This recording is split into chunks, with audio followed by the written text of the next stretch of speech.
Education is very important. This is true even in the middle of a global health crisis we're living in. It's important for students to be exposed to reading from a young age, not just to fun Dr. Seuss books about cats and hats, but also to deeper books about how to treat others and how the world works. As many students are now engaging in online school or only walking through the school doors a few days a week, it is important to keep the learning going on at home. This is especially important for students who may be at risk of falling behind. For this video, we partnered with Barnes & Noble to bring you a reading of some children's books in a virtual book talk. Okay, guys, welcome back, and it is Miss Ilka.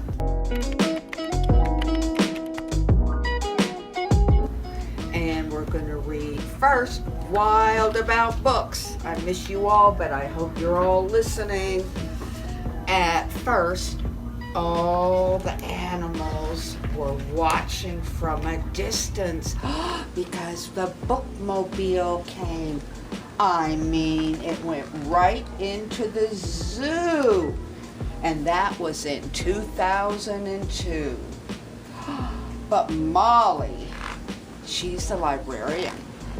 She could face no resistance by reading aloud from the good Dr. Seuss. She quickly attracted a mink and a moose, a wombat, an oryx, a lemur, a lynx, 8 elephant calves, and a family of skinks. See, everybody likes to read. In a flash, every beast in the zoo was stampeding to learn all about this new something called reading. Look at that. Forsaking their niches, their nests, and their nooks, they went wild, simply wild, about wonderful books. And new books, and true books, and heaps of how-to books. Giraffes wanted tall books, and crickets craved small books, while geckos could only read stick-on-the-wall books. The pandas demanded more books in Chinese. Molly filled their requests. She was always eager to please. She even found waterproof books for the otter, who never went swimming without Harry Potter. Well, raccoons read alone, and baboons read in bunches, and llamas read dramas while eating their lunches. Hyenas shared jokes with the red-bellied snakes, and they howled and they hissed till their funny bones ached. A tree kangaroo who adored Nancy Drew began solving mysteries right there at the zoo, such as, why were the bandicoots' books overdue? Gently, Molly taught lessons in treating books right. And Bear's love of books was simply outrageous. They were licking the pictures right off the pages. Well, Tasmanian devils found books so exciting they soon had given up fighting for writing. See, that's what happens. You can write your own books. They made up adventures so thrilling and new that the others decided to be authors too. Look at that. At the new insect zoo, bugs were scribbling haiku, and giant hissing cockroach, millipede, all of them were writing books. Well, in the cheetah's new novel began to take shape, he read chapters each night to the Barbary ape. And although the gazelle couldn't spell very well, like everyone else, she had stories to tell. Imagine the hippo's enormous surprise when her memoir was given the Zoofitzer Prize. With so many books, Molly knew what to do. She hired beavers, a stork, a gnu, and she built a branch library. And the animals cried, "We can do it ourselves. We can check books out. We can put them on shelves. 3 cheers for the zooberry. Hip, hip, hooray." So when you visit the zoo, you surely won't mind if the animals are just a bit hard to find. They're snug in their niches, their nests, and their nooks, going wild, simply wild, about wonderful books. Well, guys, that's what a bookstore is all about, right? Yep, is reading. And the things we can find in books and learn about and think about, especially with everything that's going on these days, we all need to think about the kind of people we are.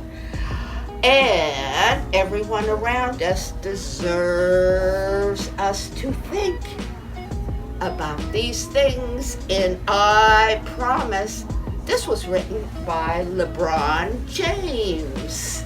Yep, he's gold medalist and NBA champion. And he wrote this book. Let's see, maybe it's some things that we should all promise. I promise to work hard and do what's right, to be a leader in the game of life. I promise to go to school and read as much as I can, so follow the rules and respect the game plan.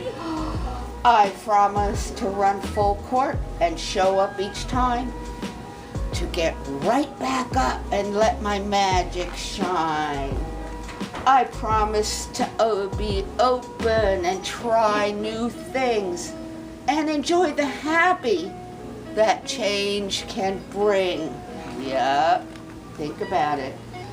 I promise to wear a big smile and use kindness when I speak, to remain strong yet humble with every win or defeat. I promise to ask for help whenever I need it, to reach for my star even when I can't see it. I promise to ask questions that's important and find the answers, to believe in next time and second chances. I promise to use my voice and stand up for what's right.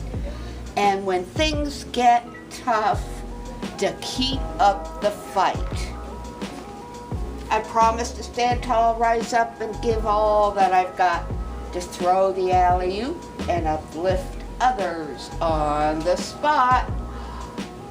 I promise to respect my elders and peers the same, to leave new places better than when I came. I promise to stay true, to keep my head up and never give up, no matter what. I promise to dream big and love bigger, to be a team player and a winner. I promise to cross bridges and break down walls. Think about what walls. To rise with the sun and learn from the falls. I promise to be courageous, to be free, to strive for greatness. I promise to be me. Yeah. That's a new one that just came out this week. And it's important to think about it. I hope you all go back and listen. Well, what do you think purple people are? The world needs more purple people. Yep. What do you think that means? Look at that. Let's think about it. All right, ta-da! Follow my guide to become a purple person. And think about the last book we read when you're seeing this. How to be a purple person. What do you think that means? Who would want to be purple? Purple is a magic color, made when red and blue work together. I think all the best things in the world are purple. But you're probably wondering, what does that have to do with people? Wow, are you a genius? Because you're already on your way to becoming a purple person. You want to know why? Ask questions. Step 1. My dad says purple people ask great questions. Questions about everything, even questions about questions. Hey Dad, how far away is outer space? Have you ever met a dolphin? How many dolphins live in outer space? Well, purple questions are the kind that help you learn about really big, about the world, or something really small, about another person. How tall is the world's tallest rainbow? What's your bear's name? See how Dad says the more purple questions you ask, the more purple you become. How many do you think there are? He also says I can only ask him 20 questions about space dolphins per day. Uh-oh, what's step 2? Laugh a lot. My grandma says purple people laugh a lot. We are always laughing together. I mean, like snot out our nose laughing. We laugh at books. We laugh at jokes. How do you make a tissue dance? Put a little boogie in it. We laugh at donkey dances and hairy elephant knees. And we especially laugh at Grandpa's funny noises.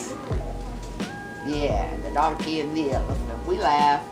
Purple laughing helps us remember the things we share, and we forget what we thought made us different. And it's almost impossible to be angry when you are laughing. Try it. Dare you. Grandma says the more purple laughing you do, the more purple you become. She also says Grandpa's noises are her favorite funny noises in the whole wide world. What do you think number 3 is? Use your voice. My mom says purple people use their voice and they don't lose their voice. She encourages me to use my voice to sing. My dad is the one with the hairy chest who loves me more than all the rest.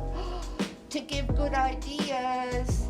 Let's wear monster costumes to school and to share my opinions. Sharing opinions. I personally feel like we shouldn't have to eat Brussels sprouts because they smell like sweaty socks. Sometimes people lose their voice, and that's okay. It happens. A purple voice helps someone who is having trouble finding their own voice. Purple people don't just speak up, they also listen. Maybe you could tell them you don't like when they call you that name. Want me to help you tell them? Mom says the more you use a purple voice, the more purple you become. Mom, can you help me with my play? She also says she heard my opinion on Brussels sprouts, but I still have to eat them. I'm gonna have to work on a better argument. What is step 4? We all have to work hard. Grandpa says they dig in and get stuff done, purple people. He and I like to work hard while we build things, and while we learn things, and while we grow things. Purple work is the kind of work that's done together to change something that needs changing. What do we want? More playgrounds. When do we want them? Now. Well, we fix something that needs fixing and help someone who needs helping. Grandpa says the more purple work you do, the more purple you become. He also says no purple work has ever been done while sitting on your backside sipping strawberry lemonade. Okay, are you ready? Are you ready for the last step? Are you sure? Are you sure? Are you sure? Are you really, really ready? Okay, drum roll, please. Paint yourself purple. Uh-oh, just kidding. That's not the way to become purple. Actually, being a purple person has nothing to do with what you look like. My teacher says purple people look all sorts of ways. They are big and small, old and young. Some wear cool coats, some wear shorts with lots of pockets, and some wear funny hats. She says some purple people feel blue sometimes and red other times. And some purple people even have green hair. Just be you. Purple people come in every color you can dream up. Yep, every color. Eyes, hair, skin, and every size, big and small. And the only way to be purple is to be just you, because you're the only you we've got. So there you go. Surefire steps to being a purple person. Great question. Laugh. Use your voice. Hard worker. And you are totally you. Hey, you've been a beautiful purple this whole time. And the world needs more purple people just like you. Yeah, doesn't it? Yep. Just like we all look so different in the hair and age, right? And nose and ears. Okay, guys. Those of you who have been with me before know this is one of my favorite fun books. Like myself, I'm glad I'm me. There's no one else I'd rather be. I like my eyes, my ears, my nose. I like my fingers and my toes. I like me wild and I like me tame. I like me different and the same. I like me fast and I like me slow. I like me everywhere I go. I like me on the inside too, because of all I think and do. Inside, outside, upside down, from head to toe and all around. I like it all. It all is me. And me is all I want to be. And I don't care in any way when someone else might think or say. I might be called a silly nut, a crazy cuckoo bird. So what? I'm having too much fun, you see. for anything to bother me. Even when I look a mess, I still don't like me any less. 'Cause nothing in this world, you know, can change what's deep inside. And so, no matter if they stop and stare, no person ever anywhere can make me feel what they see is all there really is to me. The inside, I'd still like me with fleas and warts, or with silly snout that snorts, or knobby knees, or hippo hips, or purple polka dotted lips, or beaver breath, or stinky toes, or horns protruding from my nose. I like myself because I'm me. Okay,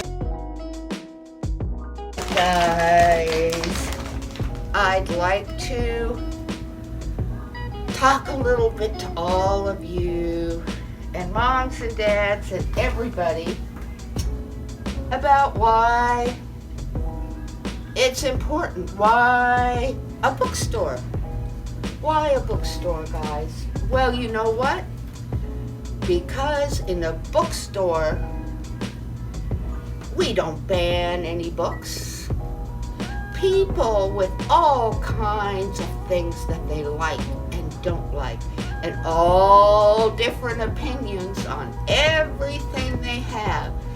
They all come and they're all welcome. And guess what? It's wonderful because all these different people that look different, that think different, the adventure in life, and we get to have them all come here. And we can still, with our mask on, yeah, I should be wearing mine, but we can still smile with our eyes and make sure we look directly at everybody and with respect shining to them. And there we go. We all need to think about all these things in all these books. And everybody should think about what is going on now. A lot of people, and all you kids too, look at this. Vote for me. Hearing so much and all these different ideas that people have. And guess what? It's wonderful. But what do we hear all the time? Dumbo, Galopus, silly snot snifter. Everybody not only getting personal and disrespecting other people's opinions. And guess what? All you adults out there, listen to the kids, because they know all this stuff is ridiculous. All this stuff is ridiculous. And who you gonna vote for when they're calling names? Dumbo, donkey. Oh my goodness. Well, what we should be thinking about, and a lot of people these days again are even coming in, and guess what they're buying? We've all forgotten what really is in the Constitution. And how do we want it upheld? Do we want to have a say? Not in the people that we elect, because they all have their own opinions too. Do we think we should be able to say, hey, I'd like them to take better care of education. I'd like more done for the climate change. On and on and on. And guess what? That's what we should be deciding, each one of us. And then we hold those people that are going to do it accountable. And we make sure they're following what we are saying, what we want. And guess what? Doesn't matter who you are. You guys all remember Mo Willems. Look at that. How different they are, and they all look different. And they can all be friends together. They can. And stamped. Here. Are we reading Lest We Forget and Not Learn from History? This is actually the young person's, it is, where did all that come from? Why are we learning things from when we're young? To be unforgiving and to look at people differently. And this insignificant events in the life of a cactus. This is a girl born without arms, and she is happy and lively. And a boy with Asperger's, and a boy who's overweight, and what great friends we come. And it's not bullying, it's not anything. Guess what? They even solve a mystery around her birth. And she's a great soccer player, very confident. How many of you know what was the Caldecott Award winner this year? And the Silver Newbery, Kadir Nelson. By the way, guys, he even did the Rolling Stones cover last month. That is his art. And guess who won another Newbery, this time silver? Kwame Alexander. And you know what? I hope you pay attention and look. This, I'm just going to show you the last page. And look at the faces. Are they happy? If you're happy and you know it, look at that. This is for the undefeated. This is for you and you and you. This is just beautiful. This is for us. And us means everybody. Everybody.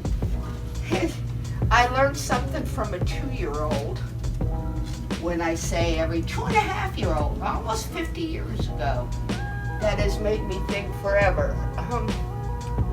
And he was asking me about why the boy next door couldn't play, why he couldn't play with him when he had somebody visiting.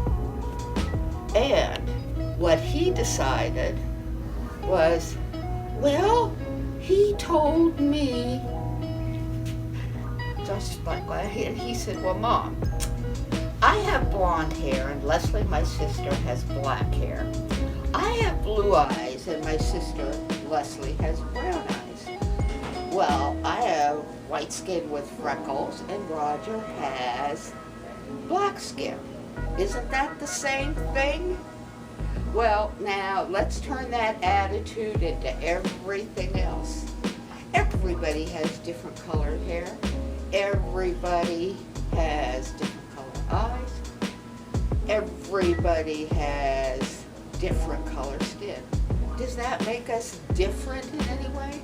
I don't think so. And I hope we all share our ideas from now on. And remember to be a purple person and take care of each other.